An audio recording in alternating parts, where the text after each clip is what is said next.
At the foot of such mountains of stone, everything becomes minute and insignificant. Man is an insect. Yet, it was men who built these massive monuments.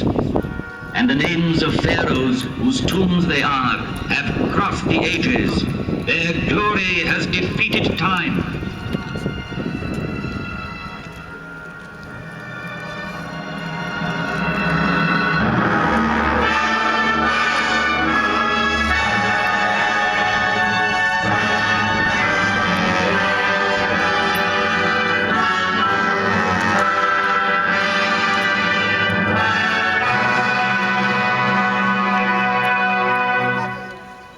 This is the tomb of Khafre, pharaoh of the 4th dynasty, 4,500 years ago.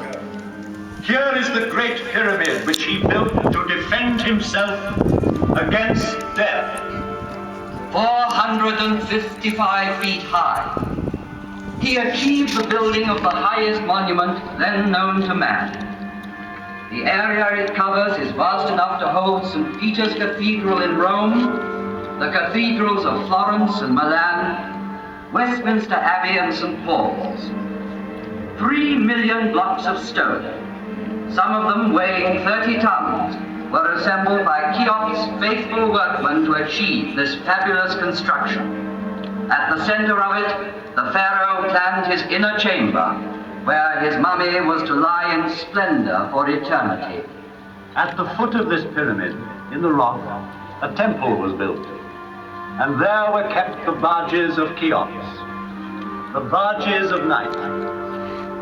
In these large wooden vessels, the dead pharaoh could continue his voyage in darkness towards eternity. But all that remains of him is a small ivory figure, showing a noble face, the nose aquiline, the jaw determined, and the hieroglyphs representing the name he gave to his pyramid. Cheops dominates the horizon. The Pyramid of Khafre. It too bears an inscription, Khafre is great. Yet, out of respect for his father Cheops, Khafre built his pyramid on a slightly smaller scale. Each side of the base measuring 710 feet, the angle being 52 degrees, it reaches a height of 445 feet. The brilliant covering of polished limestone on the apex originally extended over all 4 sides, adding to the magnificence of the pyramid.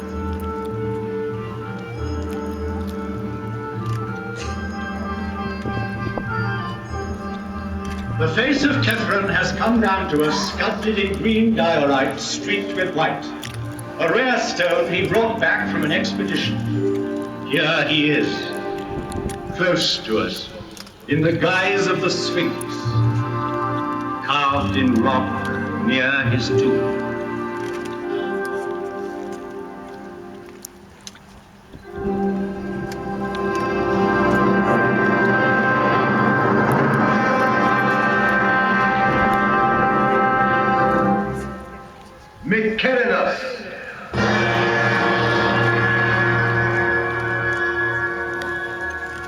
A third monumental tomb was soon to complete this immense funeral site of Giza and make it one of the wonders of the world.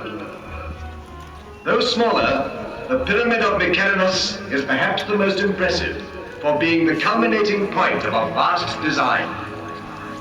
Having built it, the workmen climbed down from its granite flanks and laying down their tools, looked up with wonderment.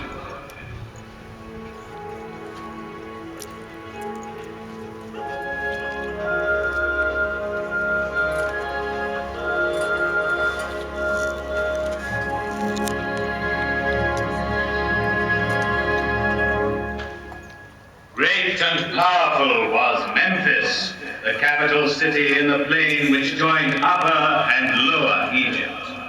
Great and powerful were the pharaohs, who on this side of the Nile built for eternity. Its aim accomplished, the fourth dynasty collapsed.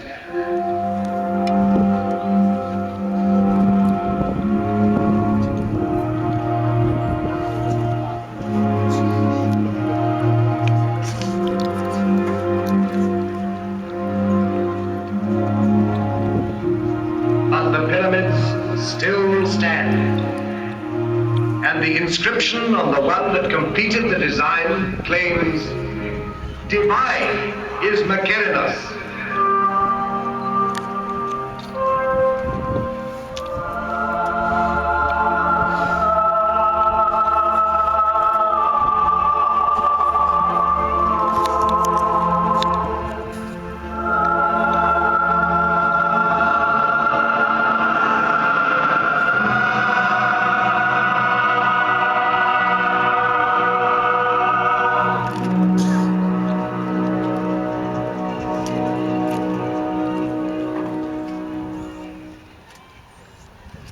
Here 3 pharaohs reigned, Cheops, Khafre, and Mykerinos. Sarcophagi may be empty, wrappings unwound, yet Cheops, Khafre, and Mykerinos still reign, bearing the double crown of Upper and Lower Egypt. They reign over their court, buried round them, over these small pyramids where their queens lie, over the tombs of their ministers, over the whole hierarchy, sleeping forever. Chamberlains, high priests, buffoons, architects, courtesans, each in his proper place in these funerary chambers, which are called mastabas.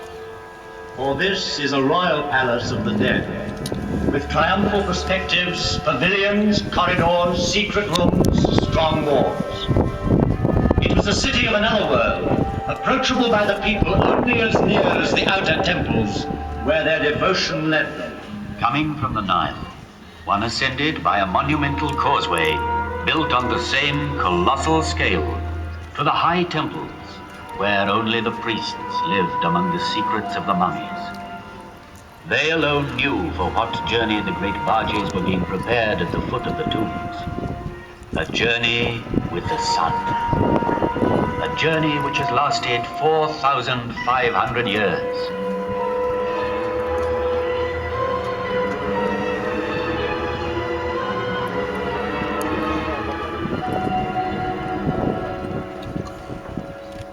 In the maze of this necropolis, let us stand by a tomb like 1,000 others, that of the mother of Cheops, and in it, by the litter marked with golden hieroglyphs, which she had prepared for the eternal journey by her son's side.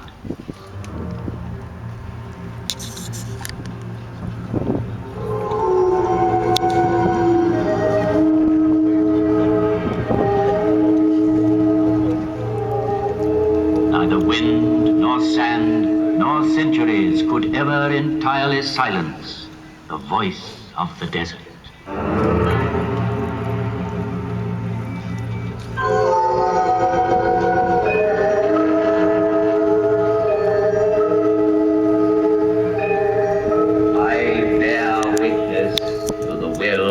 Cheops, my father, to defy time forever. I saw Antony and Cleopatra pass, Alexander, Caesar, and Napoleon paused at my feet. I saw the ambitious dreams of conquerors whirling like dead leaves. As my motto, I chose an Arab saying, "The world fears time, but time fears the pyramids."